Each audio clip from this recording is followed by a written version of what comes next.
Breaking news చూస్తున్నాం. సమాజంలో మానవత్వం మంటగలుస్తోంది.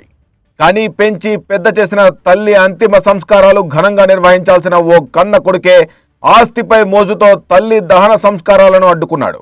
తల్లికి చెందిన వెండి గాజులు తనకు ఇవ్వకుంటే ఆమెతో పాటే తనను దహనం చేయాలని చితిపై పడుకొని హంగామా సృష్టించాడు. రాజస్థాన్ జైపూర్ సమీపంలోని విరాట్ నగర్ ప్రాంతానికి చెందిన 80 ఏళ్ల ఓ మహిళ మృతి చెందింది.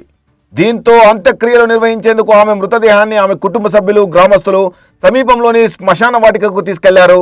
అక్కడ ఆమె శరీరంపై ఉన్న వెండి గాజులు, ఇతర ఆభరణాలను ఇన్నాళ్ళు ఆమె సంరక్షణ బాధ్యతలు చూసుకున్న పెద్ద కుమారుడు గిర్దారిలాల్ కు కుటుంబ పెద్దలు అప్పగించారు. అయితే తల్లి ఆభరణాలలో తనకు వాటా ఇవ్వాలని చిన్న కుమారుడు ఓం ప్రకాష్ పట్టుబట్టాడు. ఈ క్రమంలో తీవ్ర గందరగోళం సృష్టించాడు.